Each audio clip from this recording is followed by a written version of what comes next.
한 번에 합격 해커스. 네, 안녕하세요. 민가인 노무사입니다.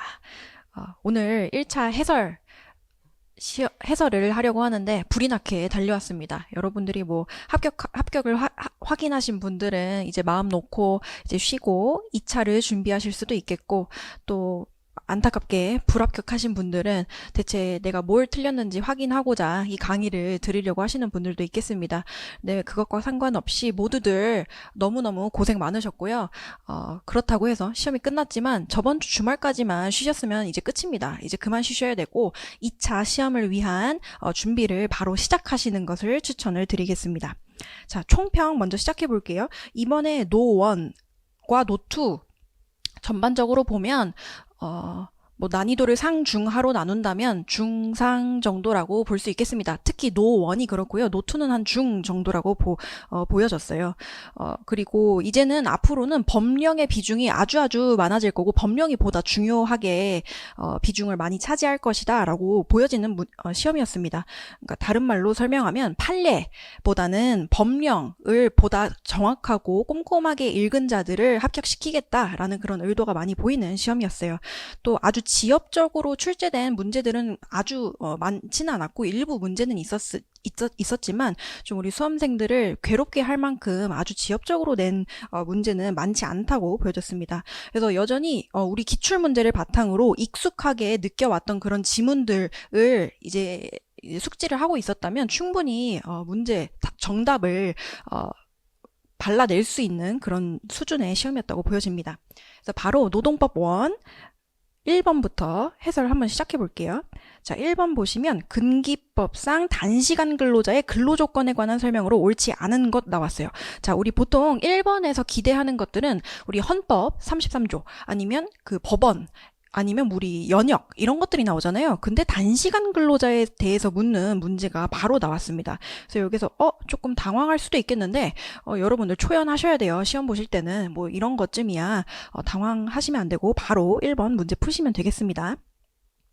자, 옳지 않은 것 정답 1번이었고요. 보시면 단시간 근로자의 1일 소정근로시간 수는 4주 동안의 소정근로시간을 그 기간의 단시간 근로자의 총 소정근로일 수로 나눈 시간수로 한다라고 돼 있는데, 제가 최종 정리 시간에 요거는 강조해서 설명을 드렸었어요.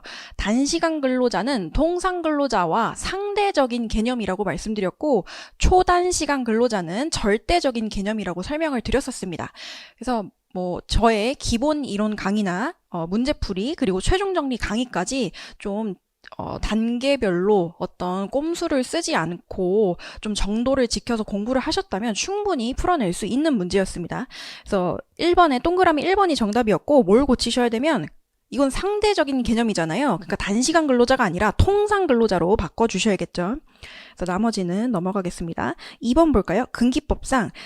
근기법령상 구제 명령 등에 관한 설명으로 옳은 것 고르는 거였어요. 옳은 것 잘 체크하셔야 되고요. 정답 3번이었는데 우리 1번부터 한번 볼까요?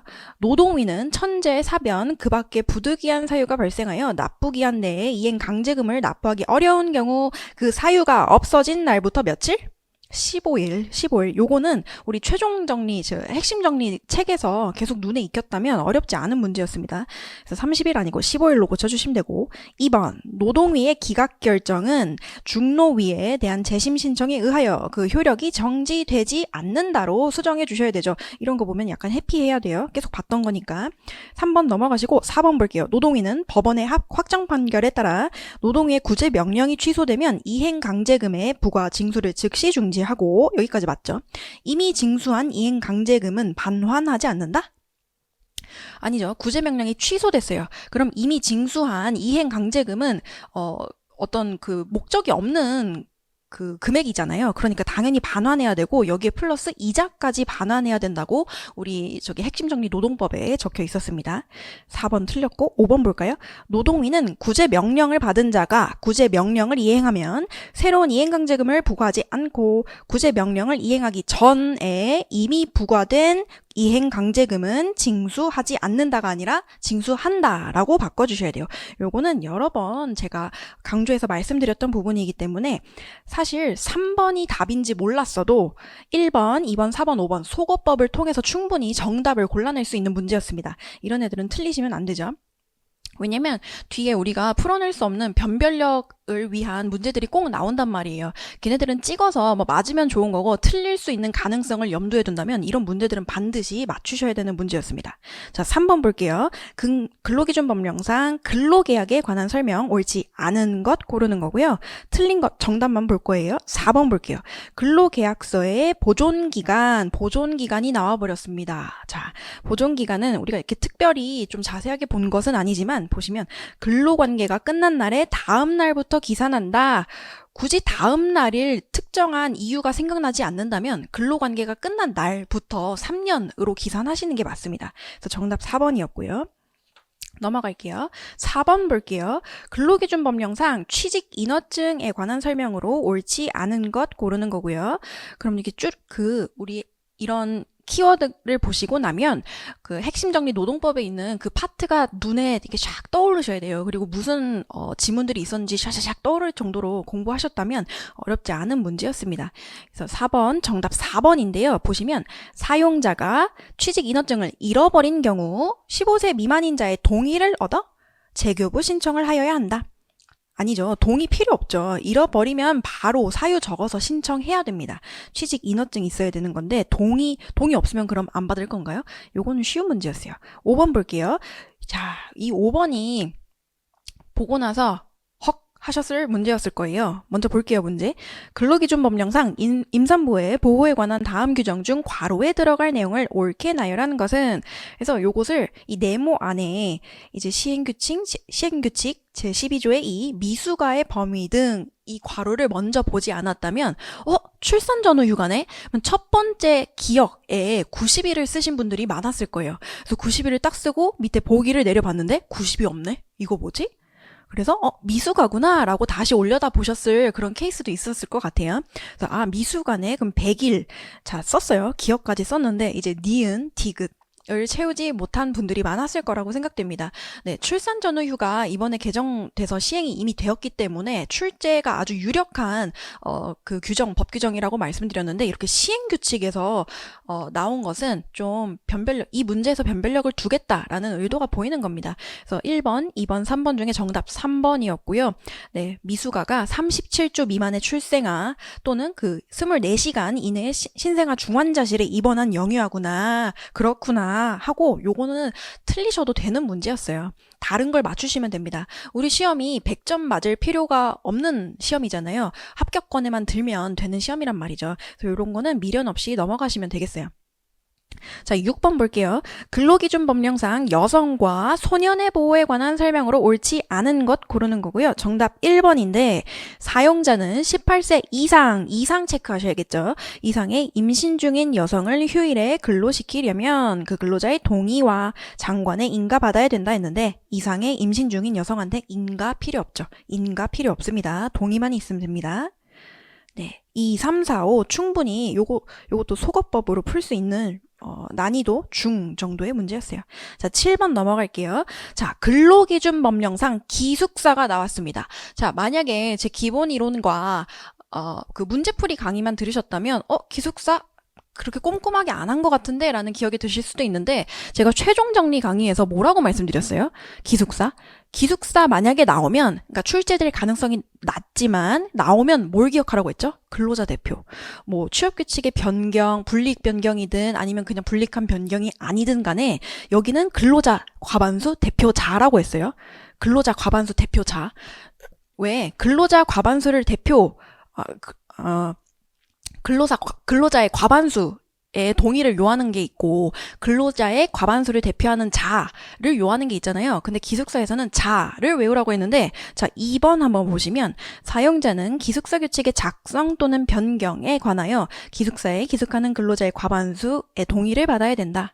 요거는 최종 정리 강의 들으셨던 분들은 쉽게 맞출 수 있는 문제였습니다. 완전 땡큐한 문제였죠. 자, 요거는 과반수 대표자로 수정했었어야 됐어요. 그래서 굳이 이 7번에 1, 3, 4, 5를 정확하게 알지 못했더라도 근로자관계 대표자만 기억하고 있었다면 맞출 수 있는 문제였습니다.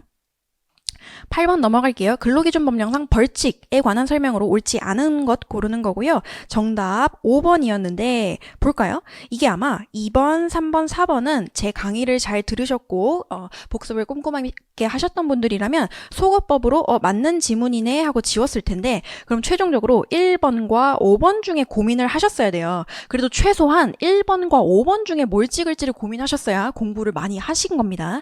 근데 5번을 보시면 검사는 확정된 구제명령을 이행하지 않은 경우 노동위에 통보하여 고발을 요청하여야 한다. 자, 제가 항상 주어와 서술어 잘 챙겨보라고 말씀드렸는데요. 검사는 하여야 한다. 의무 규정이네요. 근데 좀 그래도 시험이라 긴장이 많이 됐겠지만 상식선으로 생각해 본다면 검사한테 이 구제명령 이행하지 않은 경우에 대해서 고발을 해야 된다는 의무 규정을 두면 검사들한테 일이 얼마나 많겠어요. 한 해에 이 구제명령 이행하지 않는 케이스들이 얼마나 많을 건데. 그래서 사실은 요거는 약간 좀 나의 뇌를 좀 유연하게 해서 좀 상식선으로 본다면 5번으로 좀 1번과 5번 중에 고민하다가 5번을 찍어서 맞출 수 있는 문제였습니다. 9번 볼게요. 9번. 근로기준 법령상 해고 등에 관한 설명으로 옳지 않은 것 고르는 거고요. 정답 5번입니다. 부당해고 구제 신청에 관한 중노위 명령의 취소를 구하는 소송에서 그 명령의 기초가 된 사실이 동일하더라도 끊고요. 동일하더라도 노동위에서 주장하지 아니한 사유는 행정소송에서 주장할 수 없다?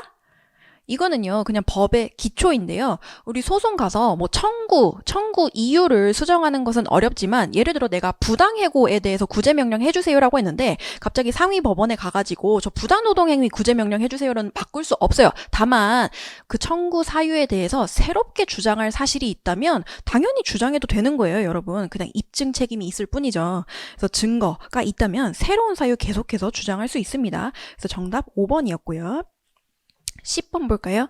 근로기준법상 근로감독관에 관한 설명으로 옳지 않은 것은 우리 핵심정리노동법에 근로감독관 부분 아주 약간 조금 있는데요. 그 부분만 알았어도 충분히 풀 수 있는 요거는 약간 중하 수준의 문제였습니다. 난이도 하. 자, 10번에 4죠, 4번. 근로감독관을 그만둔 날로부터 1년이 경과한 후에는 직무상 알게 된 비밀을 엄수할 의무가 없다? 완전 이상하잖아요. 직무상 알게 된 비밀은 그 재직 중에도 그리고 그 퇴직한 후에도 당연히 계속해서 준수할 의무가 있죠. 1년의 그 기간을 둘 필요는 없죠. 이거 이상하죠? 지문이. 그냥 보자마자 약간 선물 같은 그 문제라고 보시면 되겠어요. 10번에 4번. 근데 뭐 이런 친구들도 있을 것 같은데 선생님 아닌데요? 저 긴장해서 이거 맞다고 생각했는데요? 뭐 어쩔 수 없죠. 다른 지문을 다른 문제를 정확하게 100% 맞추면 됩니다, 여러분. 너무 좀 아쉬운 면도 있겠지만 문제 풀면서 우리가 100점 맞을 시험 아니잖아요. 다시 한번 말씀드리지만 그러니까 어떤 다른 한 문제를 100% 맞추는 노력을 좀 더 하셨으면 됐습니다. 이미 지났지만요. 자, 11번 볼게요. 근기법상 직장 내 괴롭힘 옳은 것 고르는 겁니다. 정답 4번이었고요. 1번부터 한번 고쳐볼게요. 사용자 또는 근로자는 직장에서의 지위 또는 관계 등의 우위를 이용하여 긋고 직장 내 괴롭힘 요건 말하는 거죠. 자, 그 뒤에 사용자 또는 다른 근로자에게 긋고 자, 여기서 약간 이상함을 느꼈어야 돼요. 그리고 그 뒤에 신체적 정신적 고통을 주는 행위를 하여서는 아니 된다. 자, 앞에 지위 또는 관계 등의 우위를 이용하여 오케이 맞아요. 그리고 그 뒤에 서술어 신체 정신적 고통을 주는 행위하면 안 된다 맞죠. 근데 직장 내 괴롭힘의 그 피해자가 되는 사람은 사용자는 없어요. 근로자만 피해자가 될 수 있는 겁니다. 그래서 여기 사용자가 없어져야 되죠. 1번에. 자, 2번 볼까요? 누구든지 나왔어요. 자, 최종 정리에서 역시 설명을 드렸던 건데 직장 내 괴롭힘 그 파트, 근기법의 파트에 가보시면 누구든지라는 주어를 쓴 게 몇 없잖아요. 근기법에. 근데 여기에서 처음 나왔고 따라서 그 서술어가 할 수 있다. 재량 규정으로 되어 있다고 말씀드린 적이 있어요. 그래서 보시면 누구든지 직장 내 괴롭힘 발생 사실을 알게 된 경우 신고할 수 있다. 라고 서술어를 바꾸셔야겠죠. 역시 복습 꼼꼼히 하셨고 제 강의 들으셨으면 다 잘 발라낼 수 있는 문제였습니다. 3번 볼게요. 사용자는 조사 기간 동안 피해 근로자를 보호하기 위하여 행위자를 배치 전환하여야 한다. 자, 조사 기간 동안이에요, 여러분. 아직 직장 내 괴롭힘인지 아닌지가 판단되기 전이란 말이에요. 그러면 필요한 경우에 피해 근로자에 대해서 필요한 조치를 하는 것입니다. 행위자가 아니고요. 자, 5번 볼까요? 직장 내 괴롭힘 발생 사실을 조사한 사람은 조사와 관련된 내용을 사용자에게 보고할 수 없다? 아니죠. 보고할 수 있죠. 이건 쉬운 거였어요. 정답 4번입니다. 자, 드디어 12번 통상임금 옳지 않은 것 고르라고 나왔습니다. 자, 1번 한번 볼까요? 이게 좀 준비도 많이 하셨고 또 이 딱 문제를 보면서 좀 긴장도 하셨을 것 같은데 그렇게 어렵게 나오지 않았어요. 네, 보면 뭐 중상 정도 난이도로 출제가 되었습니다. 자, 1번 보시면 고정성을 통상임금의 개념적 징표에서 제외하였으므로 여기까지 맞죠? 근데 주휴수당은 통상임금에 속한다? 근데 이거는 우리 최신 판례를 잘 공부하신 분이라면 왜 갑자기 주휴수당이 나와? 라고 생각하셨을 게 첫 번째고, 자, 주휴수당이 뭐예요, 여러분? 주휴수당?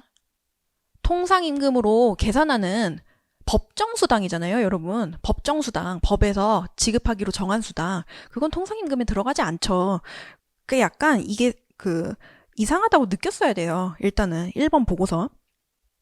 만약에 고정성을 통상임금의 개념적 징표에서 제외하였으므로 그 뒤에 이번에 그 판례에서 좀 그 판례 법리를 바꿨던 뭐 재직자 조건부 임금이라든지 아니면 근무 일수, 연동, 임금에 관한 얘기가 나왔으면 뭔가 풀어볼 만한데 주휴수당? 응? 이상한 거예요. 자, 주휴수당은 통상임금에 속하지 않습니다.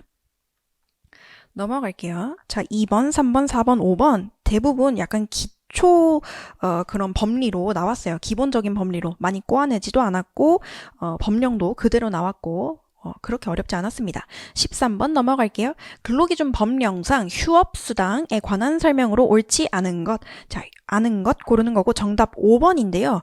읽어보면 사용자의 귀책 사유로 휴업하는 경우 지급하는 휴업수당. 오케이. 이거 뭐예요? 평균 임금의 70%잖아요. 그리고 그 뒤에 쭉 읽어보면 임금으로 볼 수 없다라고 되어 있는데 자, 여러분 우리 사용자의 귀책 사유로 휴업하는 경우에 지급하는 휴업수당을 다른 말로 바꿔서 해석하면 뭐예요? 근로자가 근로 제공을 할 의사가 있는데도 사용자의 귀책 사유에 따라서 근로를 제공하지 못하게 됨으로써 받게 되는 임금이잖아요. 임금이에요, 임금. 그러니까 금기법상 임금으로 볼 수 있는 것입니다. 그래서 정답 5번이었어요.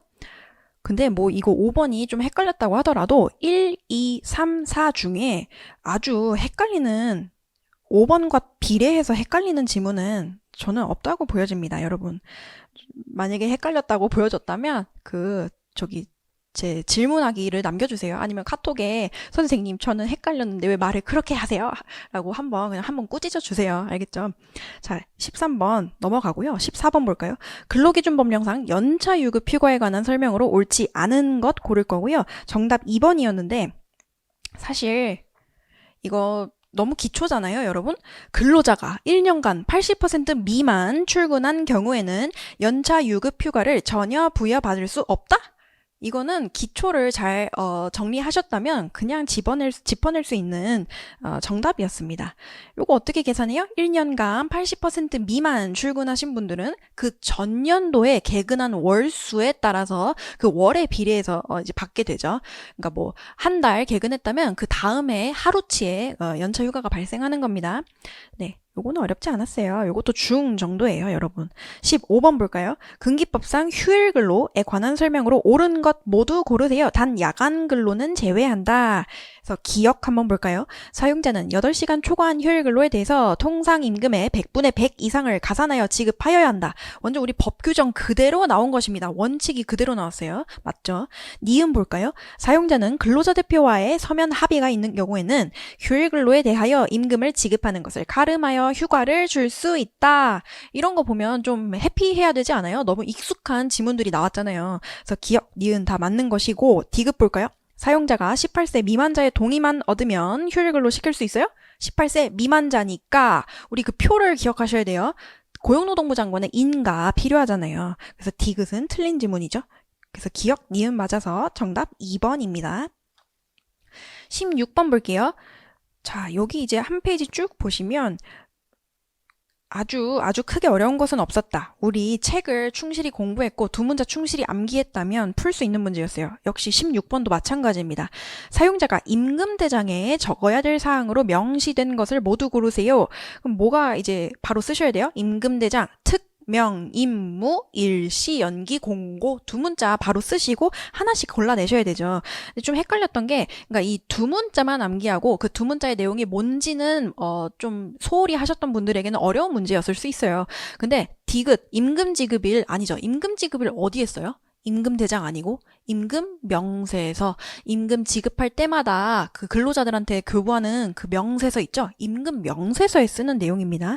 그래서 정답은 가나라 4번이었고요. 17번 이건 너무 쉽다. 옳은 거 26, 153번 이건 빠르게 찍고 내 시간을 세이브할 수 있는 문제로 전략적 문제로 풀고 넘어가셨어야 됩니다. 18번 볼게요. 파견법에 관한 설명으로 옳지 않은 것 고르는 거고요.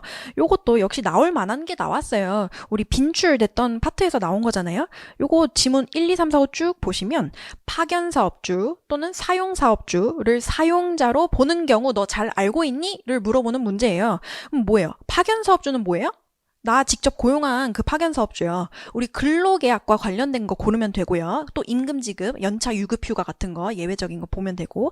사용사업주는 뭐예요? 내가 고용한 사업주 사업장 아니고 진짜 다른 그 파견사업, 사용사업주 다른 사업장 가가지고 일을 했을 때 맞이하게 되는 그 사용자잖아요. 기억나시죠? 삼명관계 파견.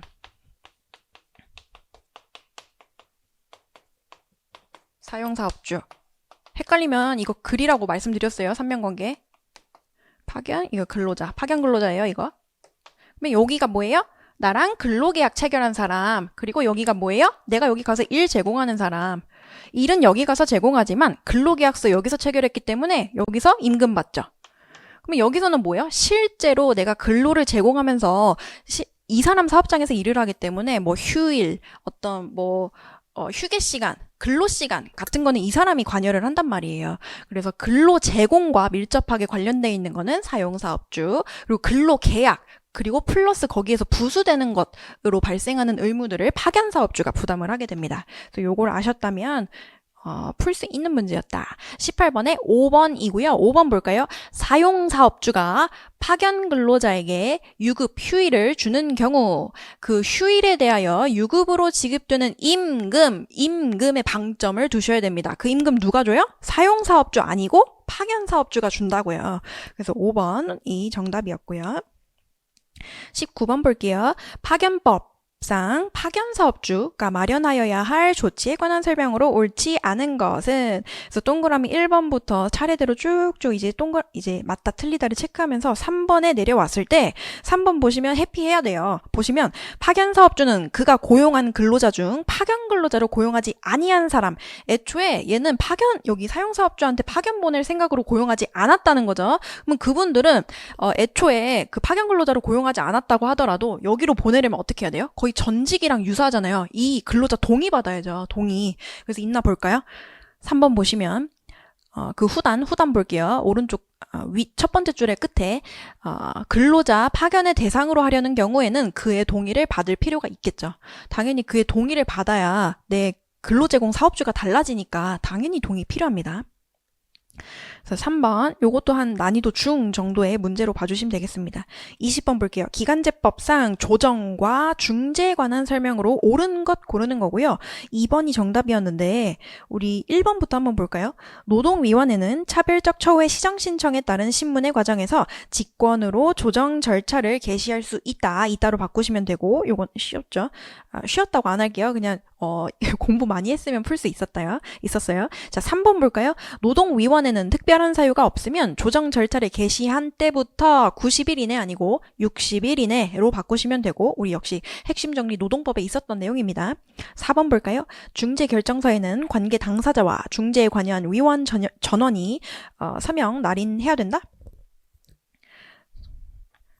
아니죠. 이거 중재잖아요. 중재 결정서는 그 자체로 강제력이 있는 것이라고요.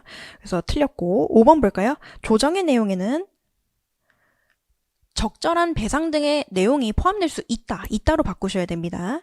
네, 그래서 20번 정답 2번이었습니다. 21번으로 넘어갈게요. 기간제법상 2년을 초과해서 기간제 근로자로 사용할 수 있는 경우 모두 고르세요. 이거 뭐 말하는 거예요? 우리 기간제법상 사용기간 제한에 예외 사유 고르세요 하면 두 문자 뭘 써야 돼요? 이 밑에다가 바로 완결이 숫자 5, 전, 박, 갑 바로 생각나셔야 됩니다. 그래서 공부를 충분히 하셨다면 바로 이 두 문자를 적고 그리고 가나다라에서 골라내기 시작했을 거예요. 근데 가나다라를 쭉 보니까 우리 두 문자에서 완결이 오전 박합 중에 그 합에 포함된 내용들이 좀 많이 출제되었더라고요. 그 합리적 뭐 사유가 있는 경우라고 해가지고 괄호 안에 엄청 사유가 많았거든요.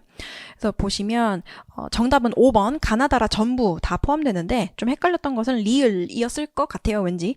네, 리을 보시면 그 초단시간 근로자잖아요. 초단시간 근로자 또 이분들은 근기법도 일부 규정만 적용이 되기 때문에 기간제법도 역시 2년을 초과해서 사용할 수 있는 그 경우입니다. 역시 핵심 정리 노동법에 있었던 내용이고 좀 헷갈렸을 수는 있겠지만 잘 풀어냈을 리라고 생각을 합니다. 그래서 어쨌든 가나다라 다 맞는 내용이었어요. 우리 교재에 다 있는 내용이었다. 자, 22번 볼게요. 기간제법에 관한 설명으로 옳지 않은 것 고르는 거고요. 정답 1번인데 잘 볼게요. 근로조건이 명시된 서면을 교부하지 않는 경우 500만 원 이하의 과태료를 부과한다. 이거 최종 정리 강의 들으셨던 분이라면 이 기간제법에서 근로조건 명시하지 않은 경우의 벌칙과 그리고 우리 근기법에서 근로조건 명시하지 않은 경우의 벌칙을 비교해서 설명드렸던 걸 기억하실 거예요. 그러면 500만 원 이하 과태료 맞는데? 라고 그 서술어가 맞다는 걸 보고 넘어갔을 수 있는데 요거는 좀 헷갈리게 나오긴 했습니다. 자, 보시면 근로조건이 명시된 서면을 교부하지 않은 데 따른 벌칙이 있는 게 아니라 서면으로 명시하지 않은 경우에 벌칙이 있는 거였어요. 여러분. 네, 요거 조금 헷갈렸을 수 있을 것 같아요. 그래서 정답 1번이었는데 다시 설명드리면 근로조건이 명시된 근로조건 을 서면에 명시하지 않은 경우에 500만 원 이하 과태료를 부과하는 것입니다. 네, 근데 2, 3, 4, 5로도 충분히 속어법으로도 풀 수 있는 문제였습니다. 네, 23번 볼게요. 자, 산안법상 산업안전보건위원회에 관한 설명으로 옳은 것 모두 고르는 거고요. 요런 거는 있잖아요, 여러분. 일단 내가 산안법에 좀 자신이 없다? 그리고 요거 안에 가나다라를 봤는데 내가 잘 모르는 것 같다? 그러면 별표 치고 넘어가야 되는 문제예요, 여러분. 요거 하나씩 보면서 답인지 아닌지 머리를 복잡하게 할 필요 없어요. 그냥 별표 치고 넘어가는 문제입니다. 네, 정답은 3번 가나다였는데요. 가나다가 맞는 거고 리을이 틀렸어요. 라를 보시면 사업주는 공정안전 보고서를 작성할 때 산업안전보건위원회가 설치되어 있지 아니한 사업장의 경우에는 자, 산업안전보건위원회가 설치되어 있지 않은 사업장이에요. 그러니까 뭔가 요건을 좀 완화시켰을 겁니다. 그래서 근로자 대표의 의견을 들으면 된다로 바꿔주시면 되는데 사실 이 23번은 내가 맞았으면 되게 럭키한 것이고요. 틀렸다고 해도 아무도 뭐라 하지 않습니다. 네, 23번 별표 치고 넘어가는 문제였다. 자, 24번 볼게요. 산안법상 위험성 평가에 관한 설명으로 옳지 않은 것은 인데요. 위험성 평가에 대해서 잘 몰랐더라도 풀 수 있는 문제였습니다. 이미 기출로서 어떤 여러 번의 회독을 하셨다면 익숙한 지문으로서 풀 수 있었던 문제였어요. 그래서 요건 한 중상 정도의 난이도라고 보여지고요. 24번 정답 4번인데요. 보시면 위험성 평가란 사업주가 유해 인자에 대한 측정 계획을 수립한 후 시료를 채취, 분석, 평가하는 것을 말한다. 뭔가 익숙한 단어들이 나왔네? 시료, 채취, 분석, 평가? 이거 뭐예요? 이건 뭔진 내가 정확하게 기억 안 나도 위험성 평가가 아니라는 건 알아야 됩니다, 여러분. 제 수업을 들었다면요. 그래서 정확하게 설명드리면 작업 환경 측정에 대한 개념을 설명한 것인데 어쨌든 시료 채취 분석 평가는 제가 워낙 많이 강조를 드렸고 그 개념 비교하는 거 설명드렸잖아요. 작업 환경 측정 그 개념 비교하는 거. 그래서 그걸 좀 숙지를 하셨다면 풀 수 있는 문제였어요. 24번. 그래서 난이도도 한 중 정도입니다. 자, 25번 볼게요. 산안법상 사업주가 보건 조치를 하여야 하는 건강장애에 해당하는 경우는 모두 몇 개인가? 나왔습니다. 이런 친구들도 약간 별표 치고 나중에 다시 돌아와서 푸는 문제인데요. 그래도 얘는 아까 23번보다는 조금 정답률을 높일 수 있는 문제예요. 그 동그라미들을 잘 보시면 서로 잘 보시면 뭐 산소 결핍 있고요. 단순 반복 작업 있고요. 방사선, 뭐 계측 감시, 아니 뭐 사업장 배출 기체 막 이런 거잖아요. 그러니까 우리 그 근로자들에게 좀 치명적인 어떤 사유들을 나열한 것이라고 보면 돼요.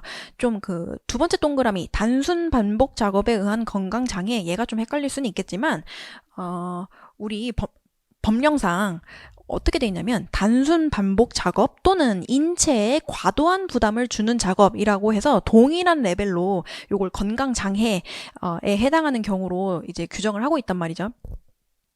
그래서 두 번째 동그라미 조금 헷갈리지 않았다면 5번으로 정답 찍어서 냈을 겁니다. 근데 이 25번은요, 그 변별력 문제예요. 변별력 가리기 위한 문제니까 틀렸다고 해서 너무 울지 마시고, 다른 문제에 100% 맞는 방향으로 문제를 푸셨으면 됩니다. 자, 26번 볼게요. 직업안정법에 관한 설명으로 옳지 않은 것이고요. 요거 쉬웠어요. 중하 정도의 문제입니다. 동그라미 1번, 노조법에 따른 노조는 국내 근로자 공급 사업의 허가를 받을 수 있다 하고 넘어가셔야 돼요. 그리고 뭐 사실 2, 3, 4, 5도 한 번씩 더 보시긴 해야겠지만 너무 명백하게 정답으로 나왔다. 26번 정답 1번입니다. 27번 볼까요? 남녀 고용평등법, 남녀 고평법에 관한 설명으로 옳지 않은 것 고르는 거고요. 정답 3번이었는데 한번 볼까요? 이거는 읽어볼게요. 상시 4명 이하의 근로자를 사용하는 사업 또는 사업장에 대해서는 이 법의 전부를 적용하지 않는다? 이거 우리 남녀 고평법의 적용 범위 알고 있니? 묻는 거잖아요. 완전 기본. 그 남녀 고평법 부분의 첫 페이지만 읽었다면 풀 수 있는 문제였습니다. 그래서 남녀 고평법 제외 사유 뭐예요? 가사 사용인 그리고 친족만 사용하는 사업장이었죠. 그래서 상시 4명이야 상관없어요. 남녀 고평법 다 적용합니다.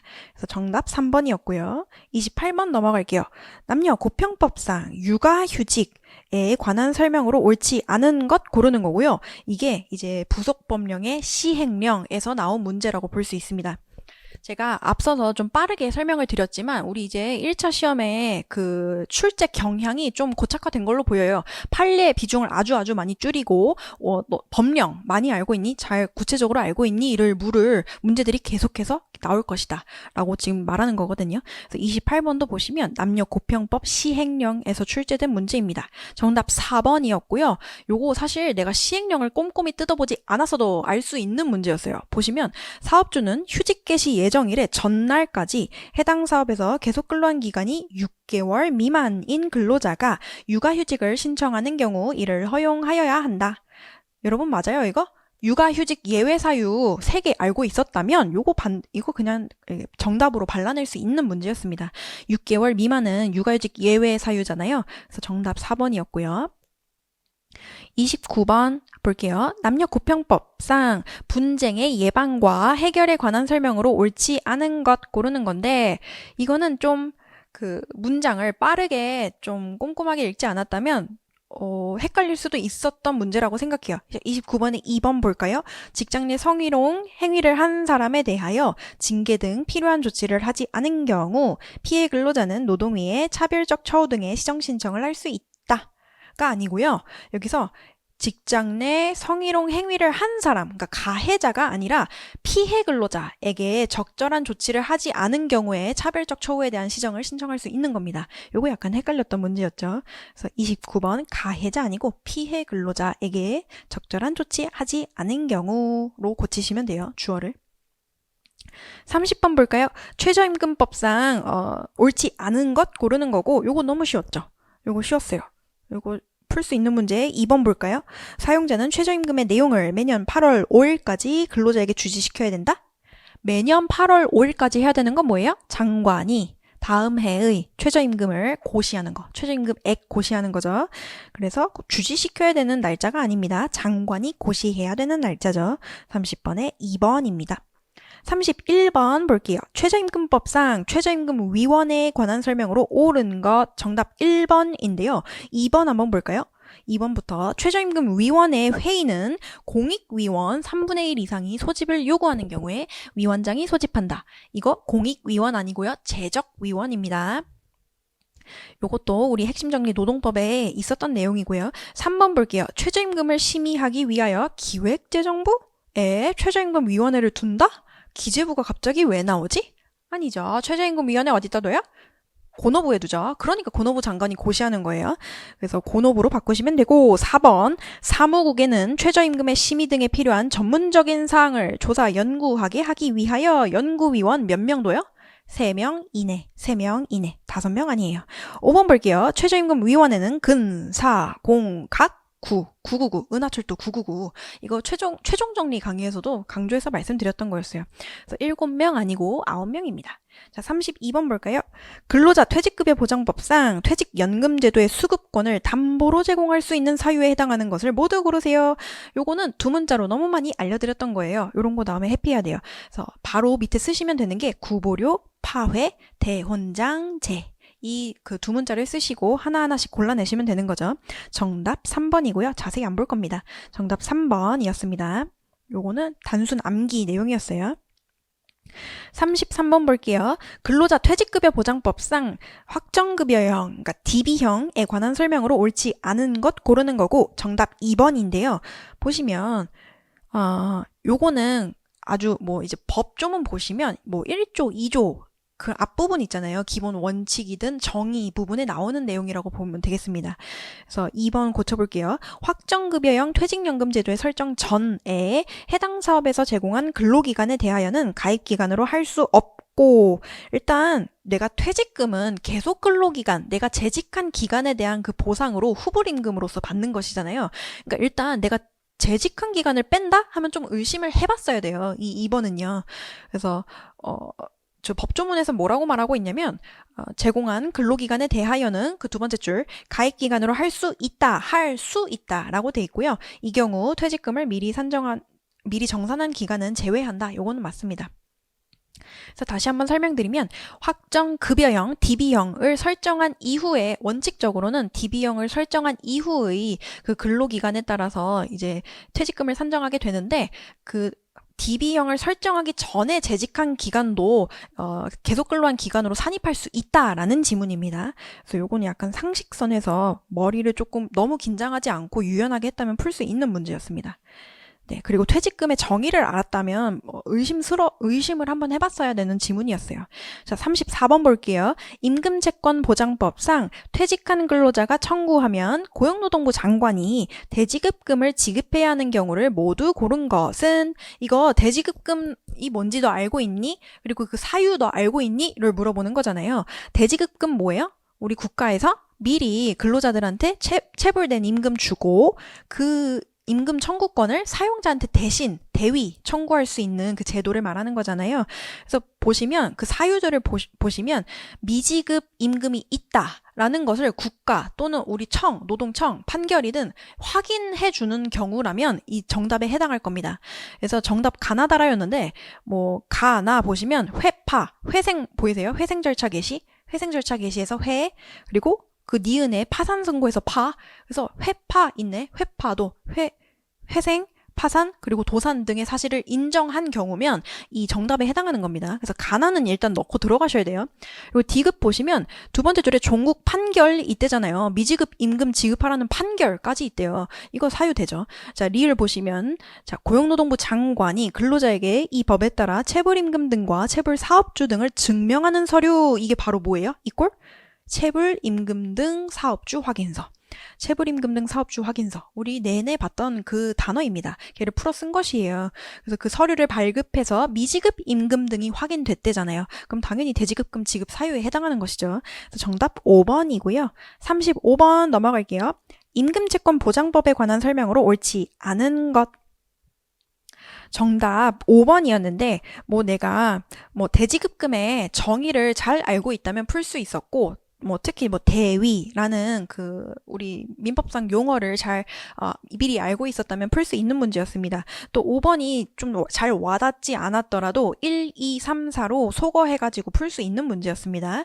그래서 정답만 보시면 35에 동그라미 5, 고용노동부 장관이 해당 근로자에게 대지급금을 지급하였을 때는 근로기준법에 따른 임금채권 우선 변제권은 대위되는 권리에 존속하지 않는다 아니고 대위되는 권리에 존속하죠.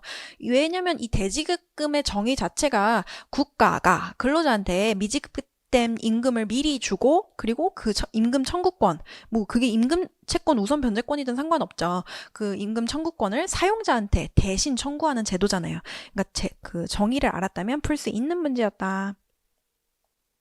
그리고 넘어갈게요. 36번 근로복지기본법에 관한 설명으로 옳지 않은 것 고르는 거고 정답 4번이다. 이건 너무 해피하게 풀 수 있었던 문제죠. 차등해서 받을 수 있다로 고치면 됩니다.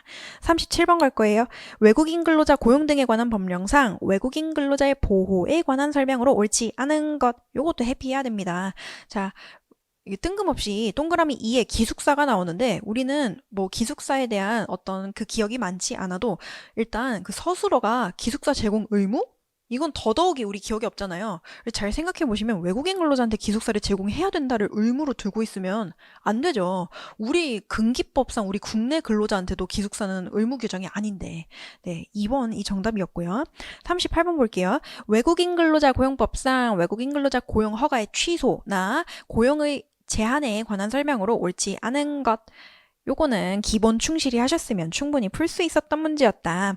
근데 그 기본을 보지 않았을 수 있으니 중상 정도로 보겠습니다. 자, 38번에 정답 5번이고요. 그 출입국 관리법 위반해서 처벌받은 사업주 그 외국인 근로자 고용하는 거 제한받잖아요. 그 기간이 몇 년이에요? 3년.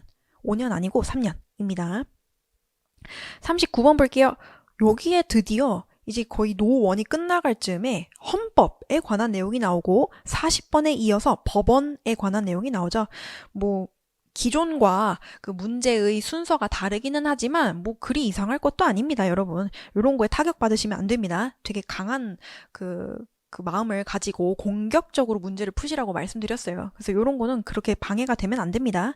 자, 39번 보시면 헌법상 근로의 권리와 의무에 관한 설명으로 옳은 것 고르세요. 정답 3번이고요. 1번부터 한번 고쳐보면 근로의 권리에는 일할 환경에 관한 권리 포함되는 거 맞고요. 자, 모든 국민은 강제적인 근로의 의무 진다? 이건 이미 이상하죠? 자, 이게 단정적으로 말하는 문구들은 좀 의심해 보라고 말씀을 드렸어요. 강제적인 근로의 의무 진다? 이상해요. 강제 근로 심지어 금지돼 있어요. 우리나라에서는.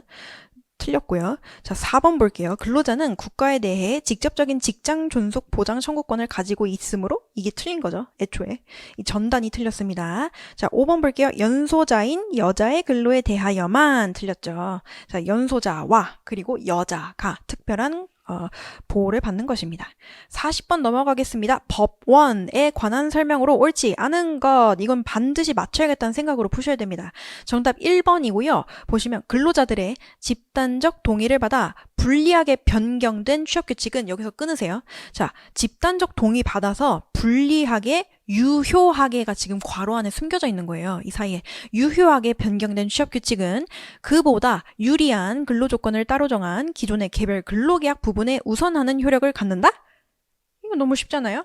유리우선의 원칙에 따라서 위에 헌법 법령 있고요. 단협, 취규, 근계. 근데 이 지문 뭐예요? 얘가 지금 불리하게 변경됐고 집단적 동의 받아서 유효하게 변경됐다고 하는 거잖아요. 근데 얘랑 비교해 봤을 때 얘가 더 유리하면 뭐 적용이 돼요? 얘가 적용되죠. 얘가 단협과 취규, 단협과 근로계약 사이에서는 어떤 다른 판례들이 있었지만 그게 나온 게 아니에요. 그냥 일반적인 원칙의 문제가 나온 것이라고 보면 됩니다. 그래서 1번 정답, 40번 정답 1번이었고요. 유리 원칙 적용돼서 그 유리한 근로계약이 우선하는 것입니다. 네. 자, 노2 또 다시 총평을 말씀드리면 여기는 노1보다도 까다로운 지문이 아주 적었고 그래서 좀 그리고 또 기출 잘 푸셨다면 좀 익숙한 지문들로 정답을 찾아낼 수 있는 문제들이 보다 많았습니다. 그래서 평균 점수가 좀 높을 것으로 예상이 되어요. 이 노트는요. 그래서 이제 잘 째려보고 잘 정답 골라내면 됩니다. 네, 41번 바로 넘어가 볼게요. 헌법상, 여긴 또 이제 헌법상 노동 3권에 관한 질문이 바로 1번에 나왔네요. 자, 보겠습니다. 헌법상 노동 3권에 관한 설명으로 옳지 않은 것 고르는 거고 3번 한번 볼까요? 이거 약간 이 3번 지문 보면 단체 교섭권은 단체 교섭을 행할 권한은 포함하나 교섭한 결과에 따라 단체 협약을 체결할 권한은 포함하지 않는다. 요거 보고 이거 뭐지? 약간 좀 생소한데 이렇게 느낄 분들도 있을 것 같아요. 근데 잘 생각해 보시면 우리 노동 3권에는 단체 협약 체결권이라는 권리는 없단 말이에요. 왜요? 단체 교섭권을 우리 판례는 항상 중핵적인 권리라고 인정하면서 그 단체 교섭의 결과로서 단체 협약을 체결하고 그 단체 협약에서 보장하는 근로조건의 그 이익들을 조합원들이 향유할 수 있기 때문인데요. 그래서 다시 3번을 읽어보시면 단체 교섭권은 중핵적인 권리로서 그 단체 협약을 체결할 권리까지 포함하는 것입니다. 권한까지 포함하는 것입니다. 그래서 3번은 그 서술어가 수정이 되면 돼요. 포함하지 않는다 아니고 포함한다 하면 되고 그 밑에 4번 있죠. 4번 지문 보시면 노동 3권은 사회적 보호 기능을 담당하는 자유권 또는 사회권적 성격을 띤 자유권으로 분류된다. 이 지문은 되게 익숙하잖아요. 이 판례의 같은 판례예요. 3번과 4번이 같은 판례거든요. 그래서 좀 그 윗부분을 좀 읽어보지 않았더라면 좀 생소할 수도 있는데 나머지 1번, 2번, 5번, 4번, 5번 없애고 3번으로 좀 그 정답에 가까워질 수 있는 문제였습니다. 자, 42번 보면 우리나라 비준 ILO 협약 체크하셔야 되고 옳은 것 모두 고르는 겁니다. 강단 별동산 고르는 거고 강에서 철폐 있는 거는 빼라고 말씀드렸어요. 105호 빼라고. 이런 거 보면 해피해야 돼요. 맞추셔야 되고요. 정답 3번. 43번 노조법상 노동조합의 조합원에 관한 설명으로 옳지 않은 것 고르는 거고 4번 한번 볼래요? 요게 우리 그 노조법의 법 규정이 그대로 좀 바꿔서 나온 지문이라고 보시면 돼요. 자, 종사 근로자가 아닌 노동조합의 조합원은 규약이 정한 바에 따라 하나의 사업 또는 사업장을 대상으로 조직된 노동조합의 임원이 될 수 있다. 라고 돼 있죠. 좀 그럴듯하게 적어놨긴 했는데 그 노조의 임원이 될 수 있으려면 종사 근로자로 보아야 된다라고 우리 노조법에 규정이 되어 있습니다. 그래서 임원이 될 수 있다 아니고요. 될 수 없다로 바꿔주시면 되겠어요. 44번 볼게요. 노조법상 연합단체인 노동조합의 설립 및 관리에 관한 설명으로 옳지 않은 것. 자, 그래서 1번부터 봤는데 연합단체인 노동조합을 설립하고자 하는 자는 설립의 동그라미 신고서에 규약을 첨부해서 그 누구누구에게 제출해야 된다. 자, 이거 누구에게 제출해야 된다. 너무 많이 기본 이론 때부터 설명을 드렸어요. 그래서 연합단체, 규모가 가장 큰 단체이잖아요. 그러면 설립신고서 누구한테 제출해야 돼요? 장관, 고용노동부 장관한테 제출해야 됩니다. 그래서 요거는 잘 푸셨을 거라고 생각이 됩니다. 자, 45번 넘어갈게요. 노조법상 노조의 해산에 관한 설명으로 옳지 않은 것 고르는 거고요. 정답 3번인데 요것도 약간 생소하네 라고 느껴질 수도 있겠어요. 근데 보시면 규약에서 정한 해산 사유가 발생해서 노동조합이 해산한 때에는 그 대표자가 행정관청에 신고할 때 해산된 것으로 본다. 자, 규약에서 정한 해산 사유가 발생해서 노조가 해산한 때에는 어떻게 해야 돼요? 15일 이내에 행정관청에 신고를 해야 되고 언제 그 효력이 발생하는지는 뚜렷하게 암기하거나 기억되는 바는 없지만 행정관청에 신고한 때가 아니라 그 사유, 그러니까 해산 사유가 실제로 발생한 날에 그 해산된 것으로 보게 됩니다. 그래서 45번은 3번 이 정답이었고 3번이 좀 아리까리해도 1번, 2번, 4번, 5번은 너무나 명확하게 옳은 내용이었습니다.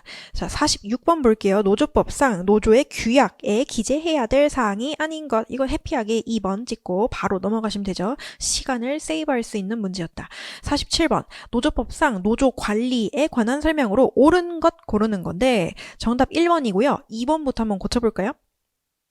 2번 대의원회를 둔 때에는 총회에 관한 규정은 대의원의 일을 준용할 수 있다. 있다. 너무 익숙하게 봐왔던 지문들이고요. 3번. 노조는 회의록 및 재정에 관한 장부와 서류를 작성해서 5년간 보존해야 되는 서류는 많이 없었어요. 여러분, 우리 대부분 금기법, 노조법, 부속법령 등에서 보존해야 되는 서류 기간은 3년이었고요. 나머지 좀 예외적인 것들 한두 가지 외우라 그랬죠. 뭐 퇴직금 중간정산에 관한 서류 5년 보존 이런 거 외우라고 했어요. 그래서 여기서 5년 넘으면 이상한 겁니다. 3번 3년이에요. 4번 볼게요. 행정관청은 노동위의 의결을 얻어 노조의 결산 결과와 운영 상황 보고를 요구할 수 있다. 여기서 의결 필요 없죠. 그냥 행정관청이 요구할 수 있는 것입니다. 5번. 노조 대표자는 그 회계 감사원으로 하여금 1년에 1회 이상 아니고 6개월에 1회 이상 회계 감사를 실시하게 하여야 한다. 익숙한 지문이었습니다. 48번 넘어갈게요. 노조법상 행정관청이 설립하고자 하는 노조의 설립신고서를 반려해야 될 사유로 옳은 것 모두 몇 개인가? 그럼 아주 해피하게 푸셔야 되죠. 반려 사유 딱 2개만 있다고 했어요. 그래서 그걸 잘 고르시면 되고 첫 번째 동그라미와 밑에서 두 번째 동그라미 보세요. 반려 사유. 그 노조 설립 그 결격 사유에 해당하는 것들과 그리고 보완을 요구했는데 보완하지 않거나 기간 내에 제출하지 않으면 반려 사유라고 말씀드렸잖아요. 그래서 정답 2개 2번이었고요. 너무 쉽게 풀 수 있었습니다. 자, 49번 볼게요. 노조법상 단체 교섭 단체 협약에 관한 설명으로 옳지 않은 것 고르래요. 정답 3번인데 3번 한번 볼게요. 단체 협약은 서면으로 작성해서 당사자 쌍방이 서명 또는 날인하여야 하며 여기까지 맞죠? 단체 협약의 당사자는 단체 협약 체결일부터 15일 이내 이를 노동위에 신고해야 된다? 노동위 아니고요. 노조 설립하면 행정관청에 신고해야 되는 겁니다. 행정관청. 너무 기초적인 문제였어요. 50번 넘어갈 거예요. 노조법상 노조의 설립 및 운영에 관한 설명으로 옳지 않은 것 고르는 거고요. 정답 5번인데 자, 이 50번에서 53번을 보시면 좀 기출에서 많이 출제된 지문들이 많이 있고요. 그렇게 까다로운 지문 많이 없었습니다. 그래서 난이도 중 정도의 문제가 계속해서 나오고 있어요. 노트에서는. 그래서 다시 50번 넘어오시면 옳지 않은 것 5번 볼게요. 산별노조의 지회 등이 독자적으로 단체 교섭을 진행하고 단체 협약을 체결하지 못하였다면 법인 아닌 사단의 실질을 가지고 있어. 기업별 노조와 유사한 근로자 단체로서 독립성이 인정된다 하더라도 그 지회 등은 스스로 고유한 사항에 관하여 산별노조와 독립해서 의사를 결정할 수 있는 능력을 가지고 있다. 이거 너무 재미있는 제가 기본 이론 때부터 중요하다고 말씀드렸던 판례였어요. 그래서 능력을 가지고 있다. 판례 그대로 나온 겁니다. 어렵지 않았어요. 자, 51번 갈까요? 노조법상 단체 교섭, 단체 협약 관한 설명으로 옳지 않은 것 고르는 거고요. 4번 한번 갈까요? 단체 협약의 당사자인 노조는 단체 협약의 유효기간 중에 단체 협약에서 정한 근로조건 등에 관한 내용의 변경, 폐지를 요구하는 쟁의 행위를 행하지 않을 평화 의무를 부담한다죠. 요거 너무 해피하게 풀지 않았나요? 좀 이렇게 째려보면서 문제 풀다가 약간 긴장이 풀렸을 법한 문제들이 계속 나오고 있는데 어쨌든 제 관점에서 그런 거고 시험장에 있으셨던 여러분들은 어려웠다고 보실 수도 있겠습니다. 근데 4번은 51번 틀리면 안 돼요. 50번도 틀리면 안 되고요. 자, 52번 갈게요. 노조법상 교섭단위 결정 및 공정대표 의무에 관한 설명으로 옳지 않은 것 고르는 거고요. 2번 보실래요? 공정대표 의무는 자, 이거 우리 법조문 그대로 나온 거예요. 단체 교섭의 과정이나 그 결과물인 단체 협약의 내용 그리고 단체 협약의 이행 과정에서도 적용된다라고 우리 법조문에 규정이 되어 있습니다. 그래서 여기 후단이 틀렸죠. 단체 협약의 이행 과정에는 적용되지 않는다 아니고 이행 과정에까지 적용되는 것입니다. 까다로운 지문 없었어요. 자, 53번 볼 거예요. 노조법상 단체 교섭에 관한 설명으로 옳지 않은 것. 요거 조문 내용 그대로 또 나왔습니다. 3번 볼까요? 노조가 단체 협약 체결에 관한 권한을 위임한 때에는 자, 뭐 우리 그 사용주든 아니면 노조든 노무사들한테 단체 교섭하는 권리, 권한 위임할 수 있다 그랬잖아요. 그러면 그 위임한 사실을 누구한테 통보해야 돼요? 우리 노동이나 행정관청 관심 없어요. 우리 사업장 얼마나 많아요? 그 사업장별로 단체 교섭 누가 실제로 행하는지 궁금하지 않단 말이에요. 상대방한테 통보해줘야 되죠. 상대방. 사용자는 노조한테, 노조는 사용자한테 통보해줘야 되는 겁니다. 그래서 노동위 아니고요. 상대방으로 바꿔주셔야 됩니다. 54번 넘어갈게요. 노조법상 단체 협약에 관한 설명으로 옳지 않은 것인데 지문 1에서 5를 자세히 보시면 일반적 구속력 그리고 지역적 구속력을 잘 아는지 심지어 좀 기초적인 것을 넌 잘 알고 있니? 를 물어보는 것이라고 파악을 하시면 되겠습니다. 그래서 정답 5번 보시면 서로 다른 종류의 사업을 운영하던 회사들이 합병한 이후 이후 요거는 일반적 지역적 구속력 아니죠. 네, 5번. 서로 다른 종류의 사업을 운영하던 회사들이 합병한 이후 그중 한 사업 부문의 근로자들로 구성된 노동조합이 회사와 체결한 단체 협약은 다른 사업 부문의 근로자들에게도 적용되지 않는다가 맞는데 이걸 잘 생각하실 게 자, 합병회사 이렇게 볼까? A 회사, B 회사 있고 A, B 합병해서 뭐 A 회사가 됐어요. 합병했어요. 합병. 그러면 이 안에 지금 근로자들이 누가 있어요? A도 있고 B도 있고 섞여 있잖아요. 근데 애초에 여기서 그 A 회사에 A 노동조합과 체결한 단협이 있었단 말이에요. 단협 A 그리고 여기에도 단협 B 가 있었어요. 그러면 합병한 다음에 여기에 적용되는 단체협약은 뭐예요? 합병한 다음에 기존의 단체협약은 모두 승계되잖아요. 그러면 A 사람들한테는 A 적용되는 거고요. B 사람들한테는 B 적용되는 겁니다. 그래서 이 새롭게 합병한 이 회사에서 A와 B 중에 무엇을 적용할까? 특별한 합의 우리 A를 적용하자 또는 B를 적용하자라는 합의를 하지 않은 이상 기존의 단협, 취업규칙, 근로계약은 그대로 존속돼서 유지가 되는 것입니다. 네. 그래서 요게 이걸 이 지문에서 사업 부문으로 나누어 본다고 해도 A를 적용받던 A한테 B가 적용되지는 않겠죠. 네. 그래서 기존의 단체 협약이 그대로 적용된다라고 이해를 하시면 되겠습니다. 그래서 이걸 머리에 담고 그러니까 좀 당연한 거잖아요. 사실은 요거 그림만 봐도. 근데 이제 활자로만 보면 좀 헷갈릴 수 있으니까 그런 것인데 54번, 5번 다시 보시면 서로 다른 종류의 사업을 운영하던 회사들이 합병한 이후 자, 다른 종류 A랑 B가 합병했어요. 이후 그중 한 사업 부문의 근로자들로 구성된 노동조합이 회사와 체결한 단체 협약은 여기까지예요. 단체 협약은 자, 이 A가 다른 사업 부문, 이 B 사람들한테 적용되지 않겠죠. 적용되지 않겠죠. 그래서 정답 5번입니다. 55번 볼게요. 노조법상 쟁의행위에 관한 설명으로 옳지 않은 것 고르는 거고 정답 1번인데 1번 보시면 진짜 행복하셔야 돼요. 여러분 선물처럼. 자, 노동조합은 쟁의행위를 하고자 할 경우에는 고용노동부령이 정하는 바에 따라 행정관청 원래 원칙상 우리 법조문에는 행정관청과 노동위원회에인데 여기는 행정관청만 나온 것입니다.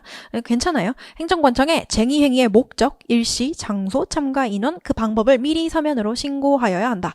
목적? 왜 들어가 있지? 라고 하면서 해피하게 정답을 골라내시면 되죠. 우리 노동위 행정관청은 쟁행위 목적 관심 없다고요. 그냥 너희들이 조정전치주의에 따라서 할 준비되어 있니? 이런 준비를 하기 위한 정보를 알고 싶을 뿐이지 쟁행위 목적이 진짜 근로조건 유지 개선 위한 것인지 알고 싶지 않다고요. 그래서 목적 필요 없어요. 여러 번 말씀드렸던 거예요. 자, 56번 갈 거예요. 노조법상 필수유지 업무 등에 관한 설명으로 옳은 것 고르는 거고 정답 3번이었고 1번부터 한번 고쳐볼까요? 자, 1번 도시철도의 안전운행을 위하여 필요한 차량의 일상적인 점검 업무는 필수 유지 업무 맞고요. 2번 볼게요. 노동위는 필수 유지 업무 수준 등 결정을 하면 여기서 한번 끊어볼래요? 결정을 하면 자, 그 뒤에 지체 없이 이를 서면으로 행정관청에 통보하여야 한다. 이거 약간 헷갈릴 수 있는데 그 필수유지 업무 협정은 원래 당사자끼리 체결하는 것이고 그 안에 이제 쟁의행위 일어났을 때 좀 필수적으로 남아서 실제로 근로해야 되는 인원들 또 필수유지 수준 이런 걸 정하게 된단 말이죠. 근데 당사자 간에 체결한 필수유지 업무 협정이 없다면 노동위원회가 그걸 결정할 수 있어요. 이걸 기억하셨어야 됩니다. 그래서 여기 다시 보시면 필수유지 업무협정 없는 경우에는 노동위가 아니라 지금 헷갈렸어요. 이 지문 때문에 노동위가 아니라 특조위, 특별조정위원회에서 결정하는 것입니다. 필수유지 업무잖아요. 필수, 특별 이렇게 강조해 드렸었어요. 그래서 56번에 2번 보시면 노동위가 아니고요. 특별조정위원회에서 필수 유지 업무 수준 등 결정을 하면 이라고 바꿔주셔야 됩니다. 그래서 노동위가 결정을 하는 것 자체가 좀 의아스러웠어야 됩니다. 3번 맞는 거였고 4번 넘어갈게요. 필수 유지 업무 수준 등 결정 신청은 노동관계 당사자 일방이 할 수 있어요, 여러분. 자, 필수 유지 업무 수준 등 결정 신청 은 노동관계 당사자 쌍방 또는 일방이 할 수 있는 것입니다. 법조문에 그렇게 규정되어 있고요. 그래서 이 전단을 없다가 아니라 있다라고 하셔야 됩니다. 5번 볼게요. 필수유지 업무의 정당한 유지 운영을 정지, 폐지하는 행위는 쟁의 행위로서 이를 행할 수 없으나 방해하는 행위도 포함하는 거죠. 방해하는 행위도 쟁의 행위로서 행할 수 없는 것입니다. 5번은 지우고 넘어가시면 돼요.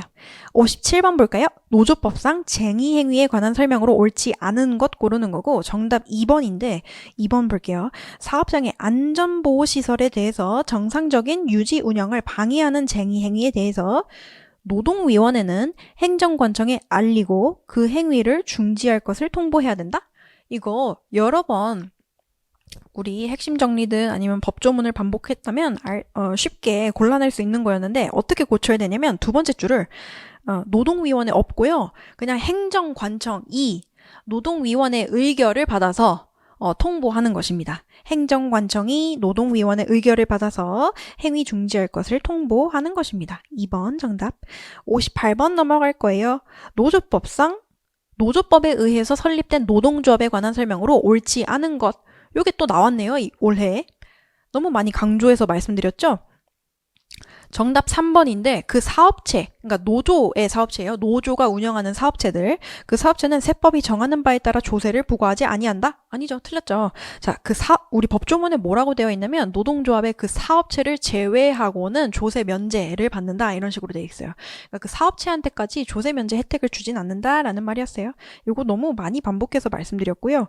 요런 걸 전략 문제로서 맞추셨어야 됩니다. 자, 59번 넘어갈게요.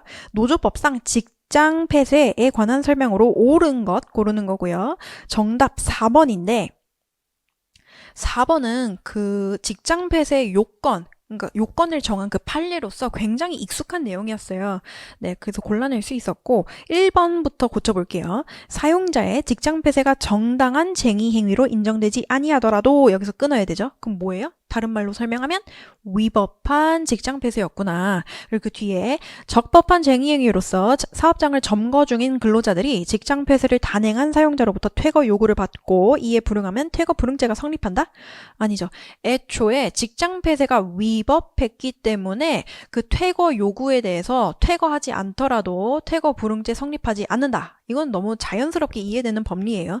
자, 2번. 직장 폐쇄를 할 경우 사용자는 미리 행정관청과 노동위원회에 각각 신고해야 된다. 이것도 너무 기초입니다.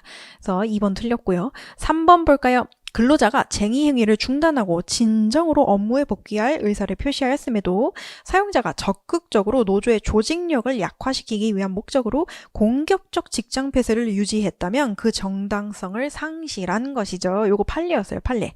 너무 유명한 판례였고요. 5번 바로 볼게요. 사용자는 직장 폐쇄가 정당한 쟁의 행위로 평가받는지에 관계없이 끊고 직장 폐쇄 기간 동안에 대상 근로자에 대한 임금 지불 의무를 면한다? 아니죠.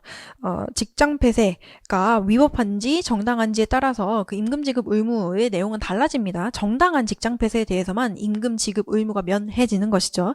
요거는 뭐 애초에 이 관계없이라는 애들이 약간 의심스럽다고 보셨어야 돼요. 자, 60번 볼게요. 노조법상 노동쟁의의 조정에 관한 설명으로 옳지 않은 것 고르는 거고 노동쟁의 조정입니다. 정답 5번인데요. 요거 재밌죠? 요거 쉽다고는 안 하겠지만 난이도 중 정도의 지문이었어요. 볼게요. 조정위 또는 단독 조정위는 관계 당사자가 수락을 거부하여 더 이상 조정이 이루어질 여지가 없다고 판단되어 조정의 종료를 결정한 이후에는 노동쟁의의 해결을 위하여 조정을 여전히 할 수 있다. 노동 조정이 끝나더라도 그 조정 전이든 후든 계속해서 조정은 할 수 있는 것입니다. 이게 좀 평화적으로 당사자 간의 분쟁을 해결할 수 있는 방법이기 때문에 그래요. 그래서 우리 법적인 조정 조정 기간이 끝나더라도 그 후에도 계속 조정할 수 있는 것입니다. 우리 이거 그냥 법조문이에요. 61번 볼게요. 노동쟁의의 조정에 관한 설명으로 옳지 않은 것 고르는 거고 정답 5번인데요. 볼까요? 노동관계 당사자는 단협에 노동관계 적정화를 위한 노사협의, 기타 단체 교섭의 절차와 방식을 규정하고 노동쟁의가 발생한 때에는 이를 자주적으로 해결해야 된다? 일단 서술어 이상하죠? 해결하도록 노력해야 되죠. 자주적으로 해결하도록 노력해야 된다. 고 수정해야 되고요. 62번 분호에 대한 설명으로 옳지 않은 것. 와, 이건 틀린 사람. 이거 쉽죠? 여러분 이거 기초예요. 원칙. 자, 분호 구제 신청은 분호 있은 날 그리고 괄호 안에 잘 보라고 했어요. 계속하는 행위는 그 종료일. 맞네. 자, 부터 6개월 아니고 3개월 이내죠. 3개월 이내. 요거 너무 쉬웠다. 제가 그 파이널 모의고사에서도 출제했었던 내용입니다. 요거 틀리면 안 돼요. 63번 노조법상 분호에 관한 설명으로 옳지 않은 것 골라볼까요? 아는 것. 요거는 정답이 1번이었는데 판례가 정답으로 나온 케이스네요. 보시면 회사 대표이사가 조합원에게 해고 또는 불이익한 대우를 하겠다는 의사표시. 자, 이게 그 판례 원문에서는 말로만 어떤 불이익한 처우를 하겠다는 의사표시를 한 것만으로는 뭐 이런 식으로 표현됐단 말이죠. 여기는 말이라는 표현 없이 의사표시만 나왔는데, 자, 대우를 하겠다는 의사표시를 하였으나 이를 현실화하지 않았더라면 이 법 81조 제1항 제1호에서 정한 불이익 취급의 부당노동 행위에 해당하지 않는다로 해석하셔야 되죠. 서술어가 해당하지 않는다. 왜요? 불이익 취급의 부당노동 행위는 뭐 말로만 해서 어떤 그 취급, 그 결과가 없잖아요, 사실. 그러니까 부당노동 행위로까지 처벌하지 않는다. 그래서 63번은 유명한 판례로 만들어진 정답이었습니다. 1번. 64번 볼게요. 노조법상 노동쟁의 중재에 관한 설명으로 옳지 않은 것 고르는 거고 4번 볼까요? 정답. 중재위 위원장은요. 노동위 위원장이 갑자기 왜 나오나요? 자, 중재위원회 위원장은요. 중재위원 중에서 호선한다고 말씀드렸어요. 여기 노동위 위원장이 갑자기 나온 건 물론 우리 그 수험생분들 시험장에서 긴장하면 헷갈릴 수 있는 건데 아니에요. 중재위원 중에서 호선하는 겁니다. 너무 당연해서 더 설명드릴 게 없어요. 자, 65번 넘어갈 거예요. 근참법상 노사협의회의 규정에 포함되어야 되는 내용으로 옳지 않은 것. 요게 이제 근참법 시행령, 그러니까 부속법령 시행령, 우리가 그렇게 좀 집중하지 않았던 부분에서 나온 것인데 그래서 사실은 별표 치고 넘어가야 되는 것이고 정답은 1번이었습니다. 요런 거는 반드시 맞추지 않아도 돼요. 맞추지 않았다고 해서 울지 않아도 된다라는 말이에요. 네, 66번 넘어갈게요. 노조법상 중재재정에 관한 설명으로 옳지 않은 것 고르는 거고 5번이죠. 요거 어렵지 않았죠? 일단 효력이 정지된다라고 규정된 게 많이 없어요, 여러분. 자, 읽어보면 노동위원회의 중재재정 또는 재심 결정은 중노위회의 재심 신청 또는 행정소송의 제기에 의해서 그 효력이 정지되지 않는다. 이건 너무 쉽잖아요. 자꾸 쉽다고 해서 미안한데 원칙 그리고 계속 설명됐던 내용들이 정답으로 나오고 있어요. 자, 67번 볼 거예요. 근참법상 노사협의회 구성에 관한 설명으로 옳지 않은 것 고르는 것인데 이게 정답이 5번이었거든요. 근데 5번을 반드시 이렇게 좀 아리까리하고 이해하지 못했더라도 1, 2, 3, 4를 소거해서 풀 수 있는 문제였습니다. 왜냐면 1번 보시면 노사협의회 위원수는 각 3명 이상 10명 이하. 이거 완전 기본이죠.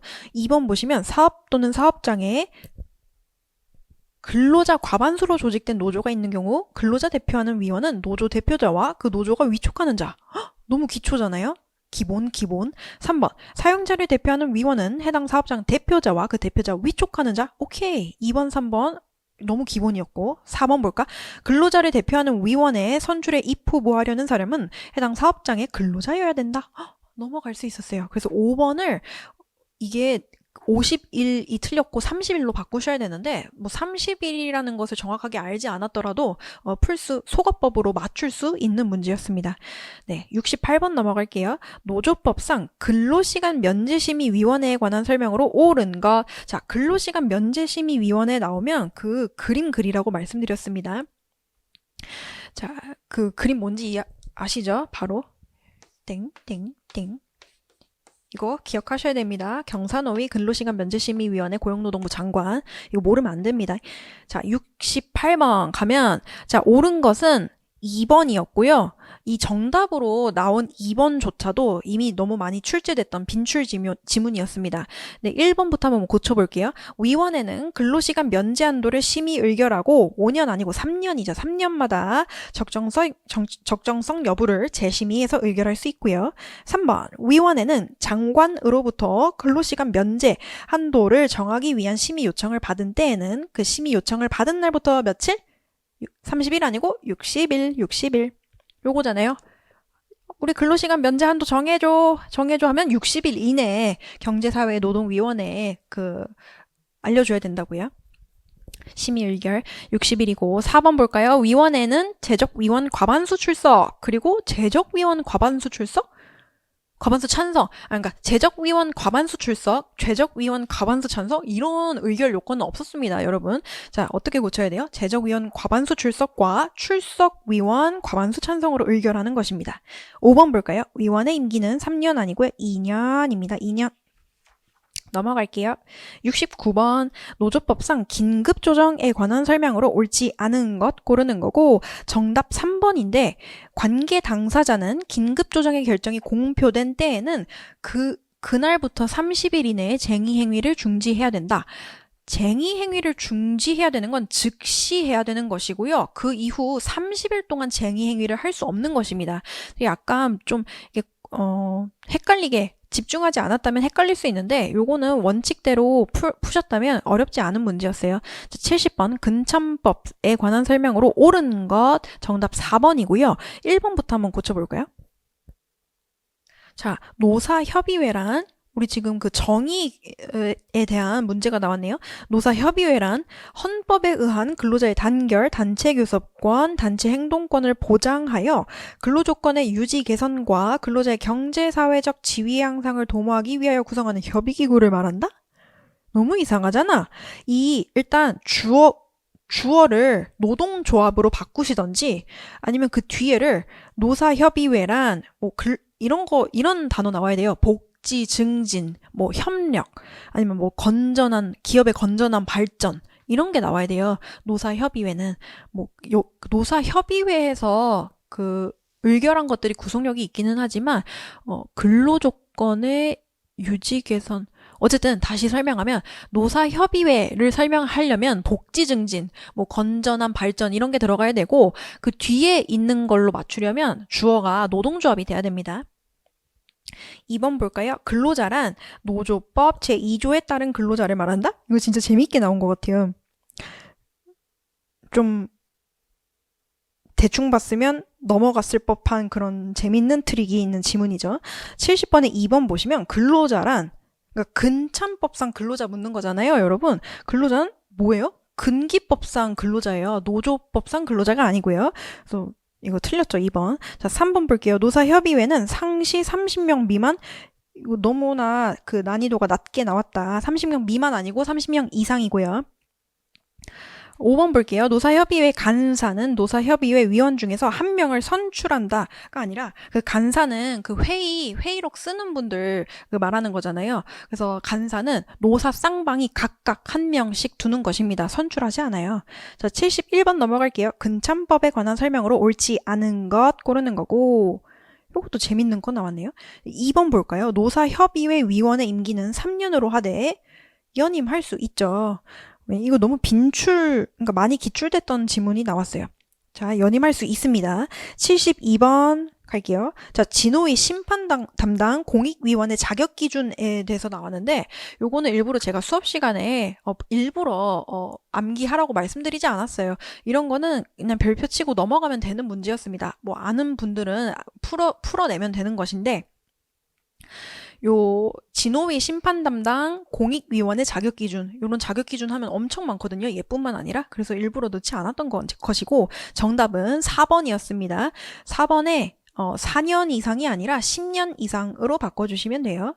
네, 그래서 14, 4, 333 어쨌든 요거는 넘어가시면 되고요. 73번 볼게요. 노동위원회 소관사무로 옳은 것 모두 고르라는데 요거는 법에서 달달달 암기하지 않았어도 우리 노조법 노투 충분히 공부를 했다면 풀 수 있는 문제였습니다. 그러니까 노동위 가 하는 업무들을 고르시면 되는데 가나다라 전부입니다.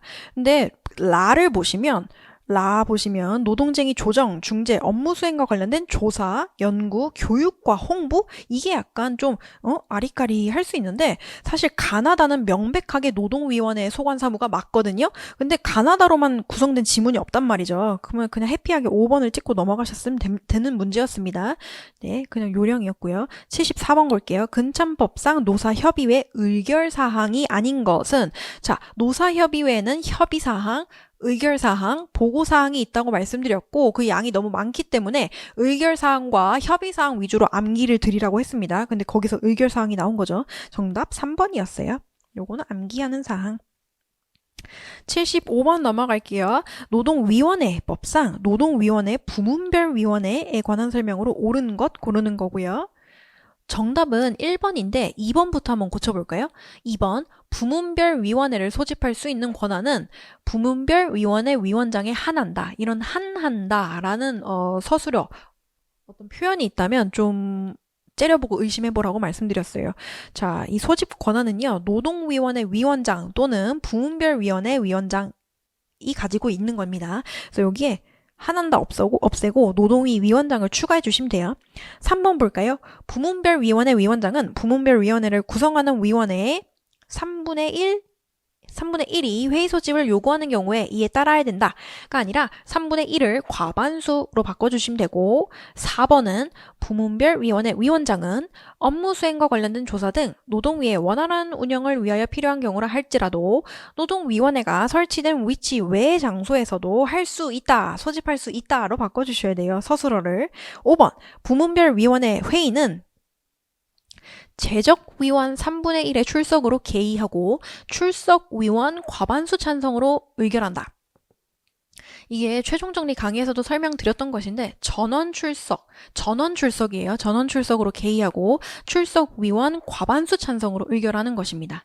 네, 약간 헷갈렸을 수 있지만 그래도 그 핵심 정리 노동법 충분히 보셨으면 그 안에 다 담겨 있는 내용들입니다. 요 지문들이요. 자, 76번 넘어갈게요. 노동위원회법상 노동위원회 위원장과 상임위원에 관한 설명으로 옳지 않은 것 고르는 거고요. 정답 5번 한번 넘어가 볼까요? 노동위원회 위원장 또는 상임위원이 권위 그 자리가 비었는데 채워지지 않은 경우 후임자를 임명했대요. 후임자를 임명한 경우 후임자의 임기는 전임자의 임기에 남은 기간으로 한다. 자, 이게 전임자 임기로 남은 기간으로 하는 경우가 있고 아닌 경우가 있거든요. 말씀드렸는데 자, 주어를 보세요. 노동위 위원장 또는 상임위원이 권위된 경우에는요. 그 임기는 새롭게 시작하는 것입니다. 노동위 위원장일 때는 새롭게 시작하는 거고 그냥 보궐위원인 경우에만 전임자 임기에 남은 기간으로 하는 것이에요. 그래서 76번 정답 5번이고요. 77번 볼까요? 공무원 노조법 이제야 나오죠. 자, 이번에 공무원 노조법, 교원 노조법 출제 비중이 아주 낮아요. 그러니까 근참법 비중이 되게 높죠. 근참법이랑 노동위원회법 특히 근참법이 좀 많은 것으로 보이는데 이게 그 정권에 따라서 그냥 제 추측이지만 정권에 따라서 이 부속 법령도 출제하는 비중이 좀 달라지는 것 같긴 합니다. 제가 그 우리 노동법 연역할 때 말씀드렸던 게 기억이 나는데 그 1980년 제5공화국 때가 무슨 정권이라고요? 전두환 정권 맞나요? 그때 이제 노동조합의 세력을 약화시키기 위해서 뭐가 등장했다고요? 노동위원회법이 나타났다고 했어요. 그러니까 우리 법상 인정되는 노동조합보다는 노사협의회 이런 근로자 이제 다수의 근로자로 조직된 어떤 다른 단체들의 세력을 조금 더 강화시켰던 그런 시기가 있었단 말이죠. 근데 마찬가지로 좀 의아하게 이제 근참법이 노사협의회에 관한 그 법이잖아요. 그래서 노사협의회 법이라고 불리기도 하고요. 왜냐면 노사협의회에 관해서 많은 규정을 담고 있으니까. 근데 좀 의아하게 근참법의 비중이 많은 해였다. 그냥 제 추측입니다. 그냥 듣고 넘어가시고요. 넘어갈게요. 77번. 공무원 노조법상 설명으로 옳지 않은 것 고르는 거고 정답 4번인데 이건 틀리면 안 되죠, 여러분? 자, 단체 교섭이 결렬되어 관계 당사자 어느 한쪽이 중재를 신청. 중재를 한쪽에 신청할 수 있나를 한번 떠올려 보셔야 됩니다. 중재는 양쪽이 신청하는 거예요. 왜? 그 중재안은 그 자체로서 승낙한 것과 관계없이 강제력을 가지고 있기 때문에 애초에 신청할 때부터 양쪽이 해야 되는 것입니다. 그래서 한쪽이 하면 안 돼요. 자, 78번 넘어갈게요. 교원노조법상 옳지 않은 것 고르세요. 이거는 이거 거의 이거 정답률 거의 80% 넘어갈 그런 문제였어요. 78번에 5번 보시면 노조를 설립하려는 사람은 누구한테 설립신고서 제출해야 돼요? 자, 노조에 관련된 것이잖아요. 그러니까 고노부 장관한테 설립신고서 제출해야 되죠. 교육부 장관 아닙니다. 79번 볼게요. 교원노조법에 관한 설명으로 옳은 것 고르는 거고 정답 1번이었는데 요게 벌칙이잖아요. 지금 정답이. 근데 우리가 벌칙을 자세히 암기하고 있지 않았다고 하더라도 2, 3, 4, 5 소거법으로 충분히 풀 수 있는 문제였습니다. 그래서 79의 2번 보시면 교원의 노동쟁의를 조정 중재하기 위하여 각 진호위에 교원 노동관계 조정위원회를 둔다? 교원 노동관계 조정위원회는 어디에 둬요? 중노위에 두는 것입니다. 중노위. 중앙노동위원회에 두는 것이고 3번 볼까요? 관계 당사자는 중재 재정서를 송달받은 날로부터 이거 15일이죠. 이거 너무 많이 나왔던 거. 15일, 30일 아니고 4번 보시면 중앙노동위원회 위원장은 직권으로 중재 회부한다는 결정할 수 있습니다. 직권으로 중재잖아요. 중재. 5번 볼게요. 중재 재정은 관계 당사자 쌍방이 수락한 경우에 효력을 가진다? 아니요. 중재 재정은 그 자체로서 강제력을 가진다고요. 수락과 관계없습니다. 그래서 정답 1번이었고 마지막 80번 공무원 노조법 옳은 것 골라보겠습니다. 옳은 것 정답 2번인데요. 와, 이거는 여러분 해피했죠? 이거 풀면서 너무나 많이 기출이 되었던 그 부분이에요.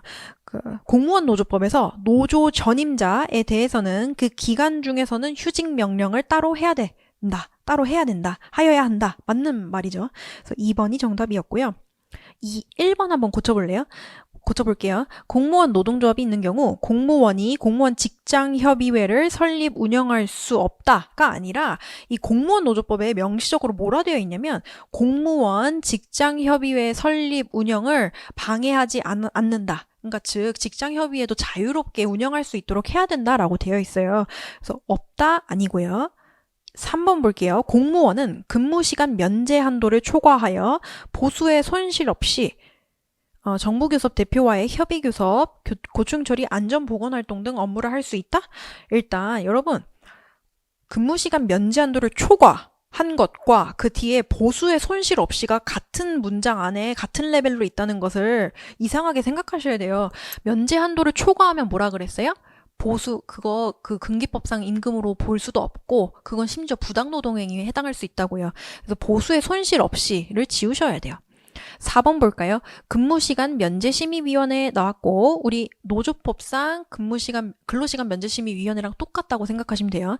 자, 근무시간 면제 한도를 심의 의결하고 2년마다 적정성 여부를 재심의하고 의결하나요? 땡. 3년이죠. 3년. 이거 노조법 잘 알았으면 충분히 풀 수 있는 문제고요. 5번 볼게요. 정부교섭 대표는 전년도에 노조별로 근무시간을 면제받은 시간, 사용인원, 지급된 보수 등에 관한 정보를 대통령령으로 정하는 바에 따라 국회에 보고해야 된다? 약간 국회도 좀 생소하지 않아요? 이 단어가?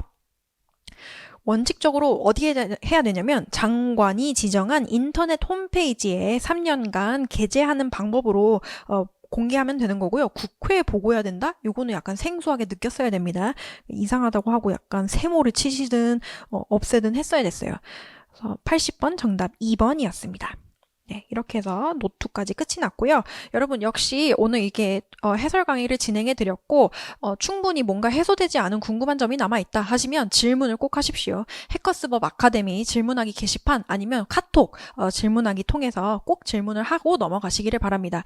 그리고 오늘부터 이제 중요한 거는 이제 오늘이 5월 26일 월요일이거든요. 여러분 이제 더 이상 쉬면 안 돼요. 이제 2차 시험을 위한 준비를 시작하셔야 됩니다. 간절하게 하셔야 되고, 설령 지금부터 이제 처음 2차 시험에 돌입한다고 하더라도 올해 2차 시험은 꼭 한번 치르시기를 바랍니다. 근데 그것도 뭐 대충 보는 마음으로 가려고 하지 말고 반드시 올해 합격하겠다. 내가 지금 시작하더라도 3개월 공부해서 반드시 합격하겠다. 라는 마음으로 준비를 하고 시험을 보셔야 내년에 합격하는 겁니다.